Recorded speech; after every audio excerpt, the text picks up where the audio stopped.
Behind me is the Ultra 170. This is built on the Mercedes Sprinter 170 chassis, which has the 2.4 liter, 4-cylinder, twin turbo diesel engine under the hood. This thing is packed for adventure. We're gonna do a quick loop around on the outside, pointing out all the key features on this built to order van, and then we're gonna jump in on the inside. So, right off the bat, you'll see we got running boards along the passenger side. Makes it a lot easier to get inside the van, especially on the all-wheel drive models that are gonna come stock with about a 4-inch lift.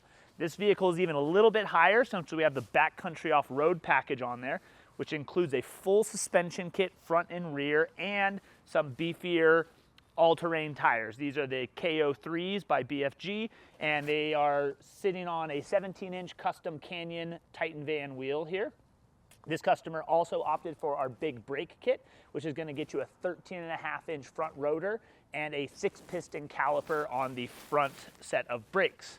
Up front here, we have our Storm Chaser lighting. So these are the LP6 by Baja Design. In the amber, these are the flood driving combo, so they give you sort of the best of both worlds, a sort of spotlight down the middle so you get good throw down the field of view, as well as a lot of peripheral throw to give you all of that lighting where you need it. Circling around here to the driver's side, we also have running boards on this side. Now this is just a smaller section, doesn't go full length since you just have the driver's side door here.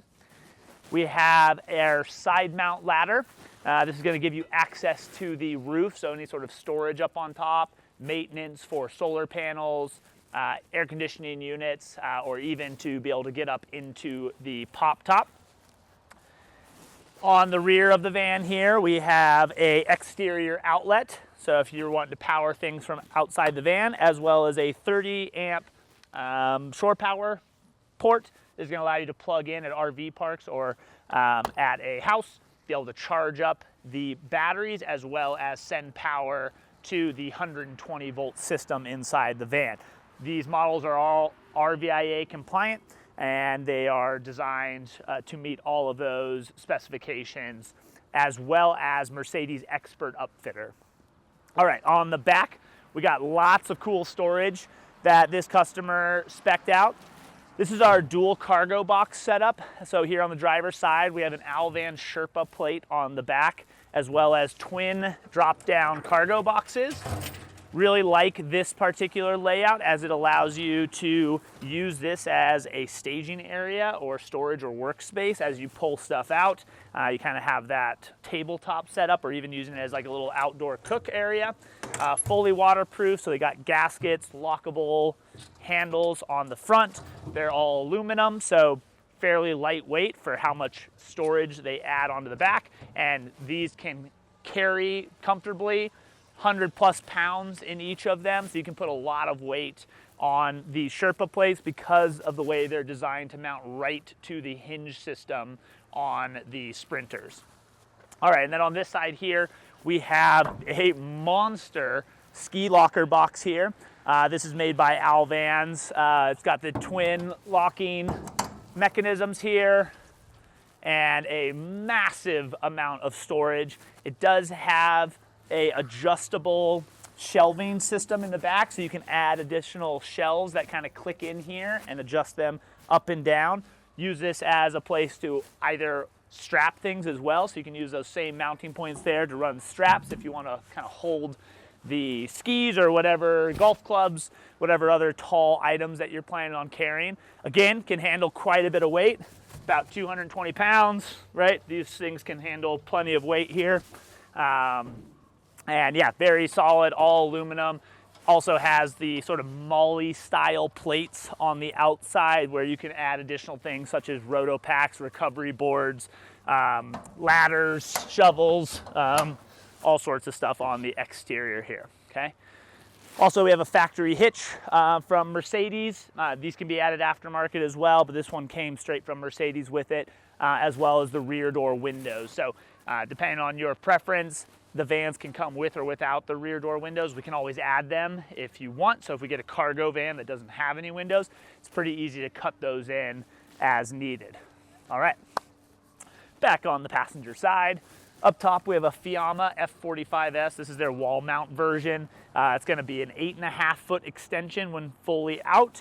It has legs, so it's not a self-supported awning. Has legs that you can either clip right into the side of the van here, or you can stake them out into the ground. So in a situation like this, where we're on concrete or you're on rocks out in like Moab, Utah, then you can use this to retain those feet, since you won't be able to put those stakes into the ground, okay?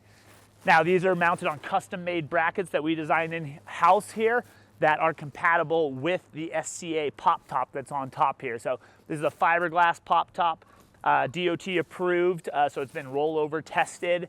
Adds a second sleeping area up top, a little over a full-size bed, less than a queen, but bigger than a full, so 2 people sleeping up top.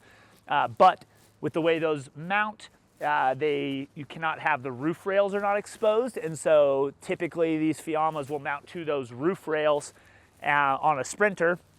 So these brackets are critical to allow all of this to work together without affecting the seal or the functionality of the pop top and the awning, okay? All right, a couple other features, just point out window. So on our Ultra 170, it comes standard with a fixed glass window on the passenger side. We got bunk windows above the bed area, as you'll see when we get inside. So these are all awning style here. So these will actually tilt out this way, hinged at the top, which allows you to have them open in the snow and the rain. You get one on the driver's side, one on the passenger side. And then we also have on the driver's side a dual operable window, also awning style. So this is the fixed glass version. And then on the outside, on the driver's side, comes standard on all of our models, is a porch light. So we got a little switch right on the inside to give you some illumination out the slider and passenger door. All right, let's jump onto the inside and we'll show you what is all going on an Ultra 170.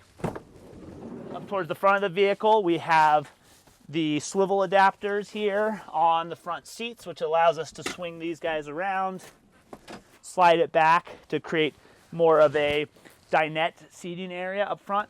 The passenger one as well can be swiveled around. We have marine table insert here on the floor, which allows us to put a table inside.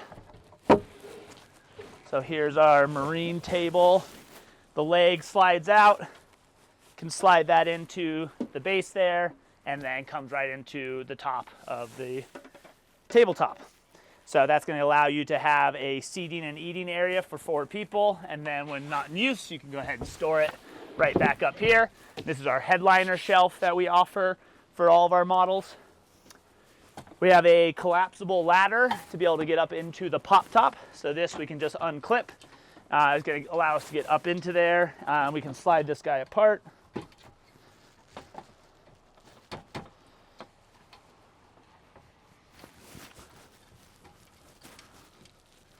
They have a kind of a tight fit. Come on. Oh. There we go. Store the ladder up top with the pop top. And then we'll show you guys a little bit more about this, how this pulls down. We have a fold down, DOT approved fold away seat here. So we just hit the release. It's going to allow us to fold the seat down, fold the backrest up, and then we can adjust the recline there. So this is going to be add additional seating. We have 3-point harnesses. There are child seat restraints, so these work with car seats as well. Got armrests on the side, and yeah, pretty comfortable additional seat for 2 adults or kids, and when not in use, stows away really easily. Oops. Go. Saves a lot of space and opens up that area here for additional storage if you don't need this the seating deployed all the time. We have overhead cabinets with a built-in microwave option, under cab lighting underneath the van. Everything's on gas struts, soft close, and has stainless steel marine rim latches throughout. Power over here on the Galley cabinet, so we have 120 volt as well as USB.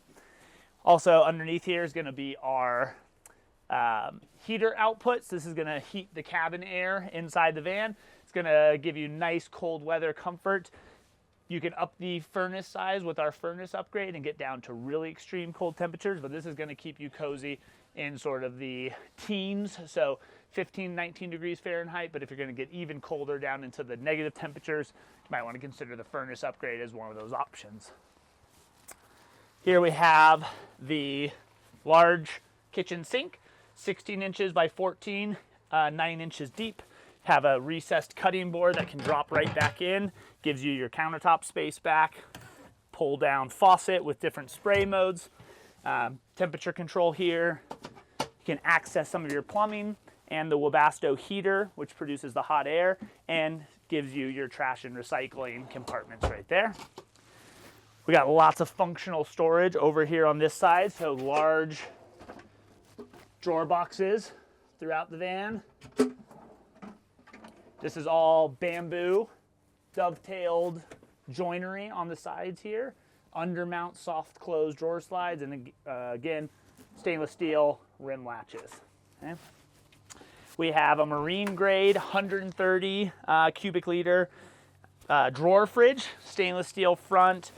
These are 12 volt units, so extremely efficient power usage. They really don't pull much off the batteries. This also has a large freezer compartment, drink storage, even a wine holder. You can hold up to 3 bottles of wine, and an additional drawer basket underneath to help keep things organized. Okay. Flush mounted recessed induction cooktop. This is a single burner, extremely efficient as well energy wise. Pretty much everything in our van is going to be all electric, except for the heater, which taps right into the fuel tank. So that can be gas or diesel depending on what unit you get, what chassis it's built on. Behind me we have our famous thermostall. This is our shower bathroom sauna combo here. So this has the ability to expand. So this is the shower curtain here. It has a magnetic closure to be able to get in and out. We can roll up the center as well, just like you saw on the shower stall. So this middle panel can roll up to stow. So if you're using this as storage or a toilet area and you don't need this sort of waterproof curtain up, you can roll that up out of the way to get it out of the way. When in shower mode, to get you more space, you can see this is about 24 inches deep, 30 inches wide, and gives you about 6 feet inside for height.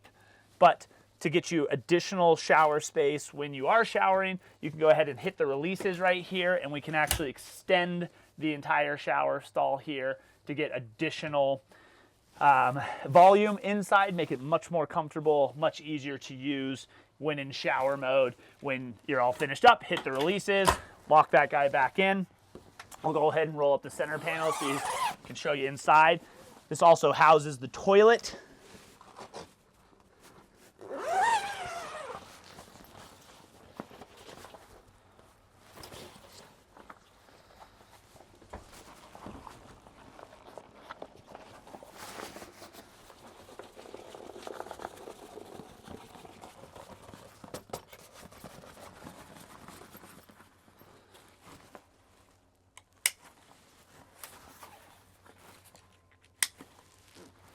Okay, inside you'll see here we have a cassette toilet. We do have options for composting or a dry flush toilet, such as like the Laveo dry flush. We have L-track mounted on all 3 sides, as well as additional mounting points up high where you can do a clothes hanger across. You can strap gear in here. You can hang stuff up to drip dry inside the stall. There's a teak shower mat at the bottom that's removable, so it makes it comfortable to stand on when using the shower, but also easy to clean stuff when you pull it out. We have a removable shower hose with a sprayer head here. Quick disconnects fitting, so you can break this down when you're traveling so it's not rattling around when you're going down the road. And then very quick and easy to reinstall. Just quick connects there on the water fitting. And we have a shower hanger up here, as well as lighting inside the shower stall. There's also, for the the sauna portion of this shower, there is the heat output here that's going to allow us to have hot air ducted directly into the thermostat. And we have a video specifically about that, so you can check it out. This gets up to about 180 degrees when that is cranking. So it's a great way to dry stuff out if you have wet gear, so ski equipment, fly fishing, surfing.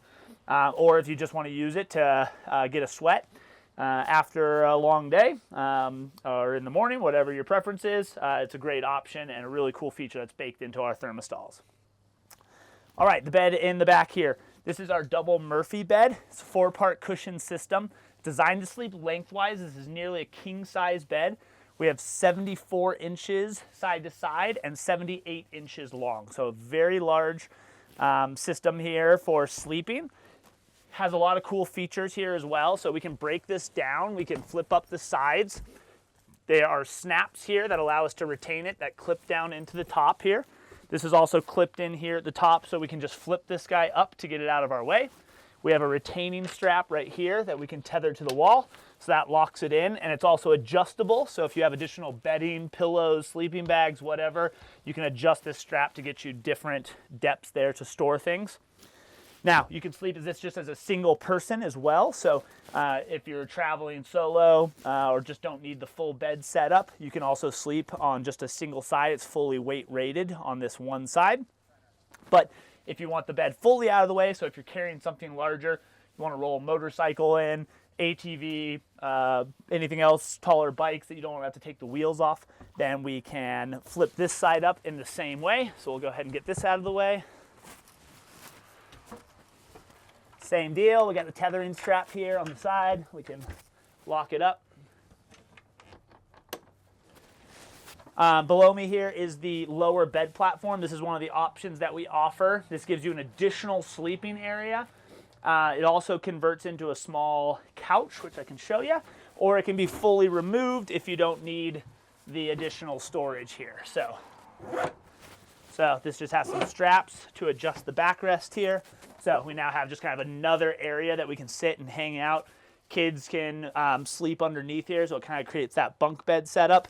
It uses these pins here to quickly connect into the rails that are mounted on the cabinets, so it can be taken out, no tools required. And then when you're all done with it, or you need to set it up, kind of back in bed mode, you can just extend these straps,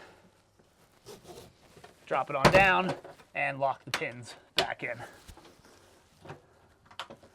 The rear section can also be removed independently. So you have the front sections connected via hinge, and then the rear section that can be taken out. This also helps to create tiered storage.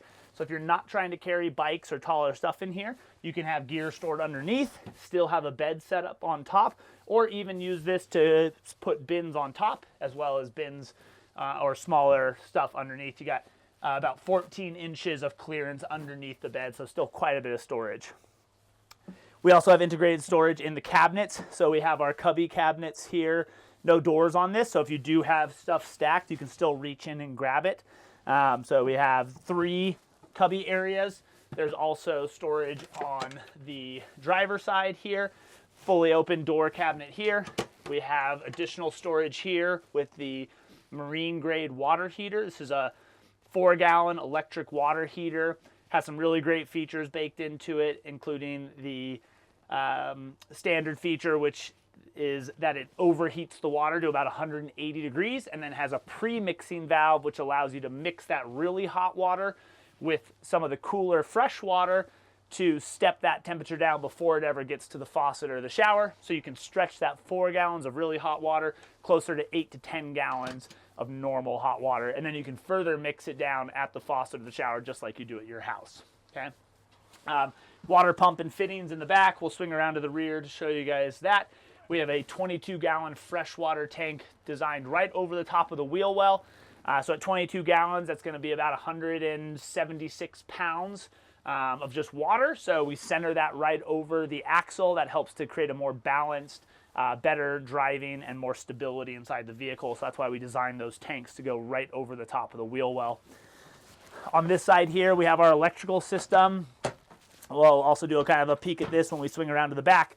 But we have a 2400 watt inverter, solar charge controller, all of our fuses, breakers, everything mounted right here in the back, all centrally located. This is our EX3 electrical system that we designed here in-house.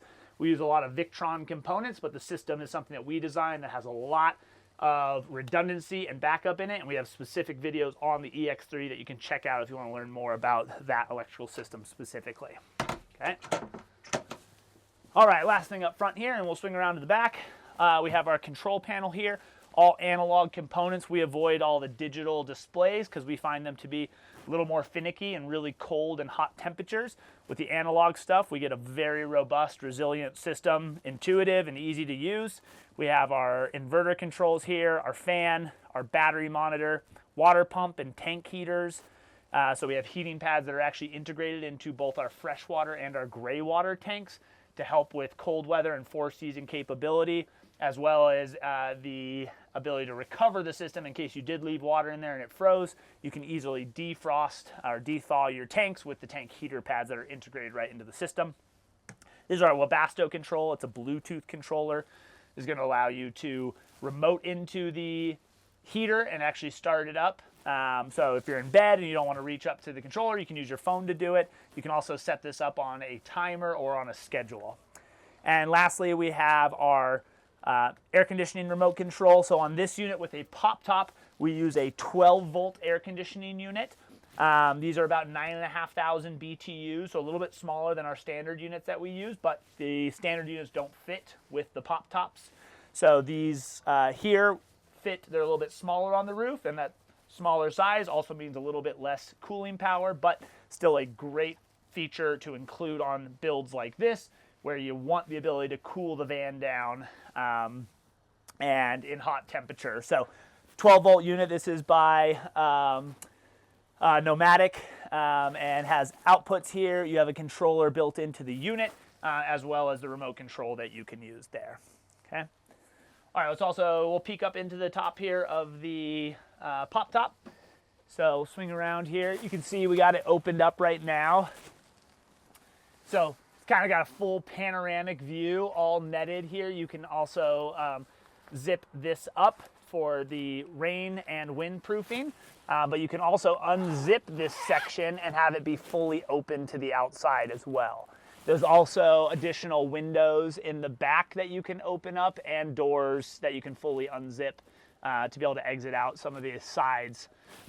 The mattress here underneath, you can see the pod system that's underneath there. So while it is a small or thinner mattress, it keeps it low profile so that the pop top doesn't add too much height, but the comfort is still there with the added feature of these pods underneath there. So again, a little over a full-size bed up top.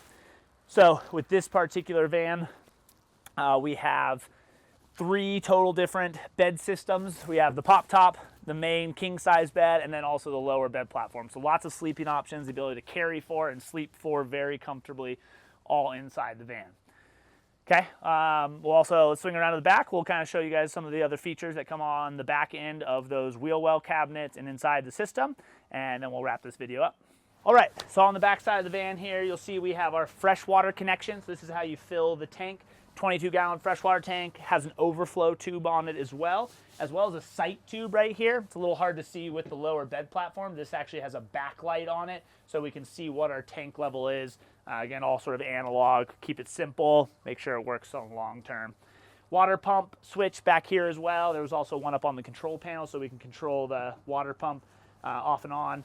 We have our rear spray down off the back. Same shower head. This is all stainless steel. No plastic cheap components on any of our builds. And as well as a full stainless steel mixer valve here, so this can control both temperature and pressure. And we have our master control valve here, so this allows us to drain the tank, shut it off, or have it be on, all kind of depending on the time of the year and what you're doing, but all in one conveniently located valve. On the passenger side here, we have an additional 120 volt outlet, a 12 volt socket for sort of powering up any sort of air pumps or utility things for stand-up paddle boards, so forth. We have load lights, so we have lights mounted underneath the bed here to illuminate for cargo, as well as our battery disconnect switch. So this will shut down the entire system, single switch, very simple and convenient. As mentioned on the electrical system, this probably just gives you a little bit better view if I get out of the way.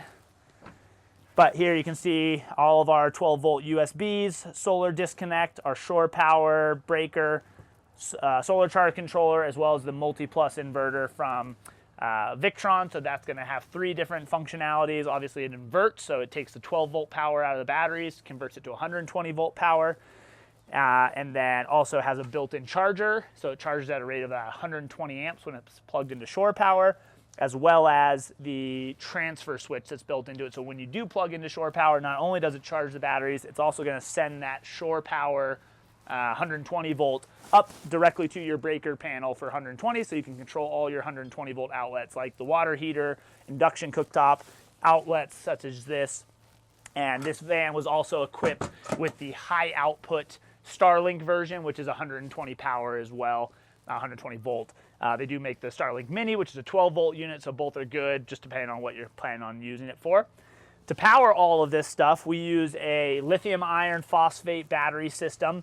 You have access to the batteries inside the van. We don't put a lot of equipment underneath. The only thing that goes underneath our van is the gray water tank, just because it needs to be at that lowest point. And so right in here, we just have a magnetic cover. This guy can pop off, so it gives you really easy access inside the vehicle. Pull the cover off, and we have a expandable battery bank system. So standard comes with a 200 amp hour battery, but customers can opt to add additional batteries to get the battery bank size needed to power the equipment for however long they want. This customer opted for our 800 amp hour battery bank, so we got 4 200 amp hour 12 volt batteries all wired in parallel. So we have an 800 amp hour 12 volt system, which can power even this air conditioning unit. This one will pull about 80-ish amps on max output. So with an 800 amp hour system, we'll be able to run that air conditioning unit for about 10 hours continuously on max output. Now, if it's cycling off and on, or if it's not on max output, we can get even more time out of that. But that's going to be sort of worst case scenario for that particular unit. Induction cooktops, microwaves, those sort of things, while they do pull a fair amount of power when they're running, they're not usually running for very long. Microwave is going to be, minute to 3 minutes sort of deal. So amp hour wise, it's actually very low total power consumption. Same with the induction cooktop. They're very efficient at heating up the pans, but you're usually not cooking full Thanksgiving meals in here. So, those induction cooktops, while they can pull, somewhere between 60 to 100 amps when they're running, again, they're usually only going to be running for 10 to 15 minutes, so that's a third or a fourth of an hour, or even a sixth of an hour. So you're really not pulling that much total amp hours out of the battery. But built-in heater system to the lithium ions. Again, if you want to learn more about the EX3 system, all of the cool features that are baked into it, all the different charging, we go into depth on that. But quickly, 3 ways to recharge the battery. We have solar on top, we have alternator charging, and we do have a dual alternator system as well that will allow you to charge up to at a rate of 400 amps. So in 1 hour, you'll get 400 amp hours. With this system here at 800 amp hours, it would take us about 2 hours to fully recharge that battery with the dual alternator setup. Factory alternator, which is our standard charging system, gets you a rate of about 100 to 120 amps. That's at an idle. So if you have a big battery system like this, it's worth considering the dual alternator just so you can recharge quickly. But even with the factory alternator, still pretty high rate of charge compared to some of the other systems out there on the market. Okay, so went quickly over this build. We got lots of videos out there that kind of go in depth on the pop tops, on the electrical system, on the thermostat. All of these things we have some really great videos on, so make sure you hit that like and subscribe button to be able to follow and keep up to date with all the cool things happening here at Titan Vans. And until next time, we'll see you on the road.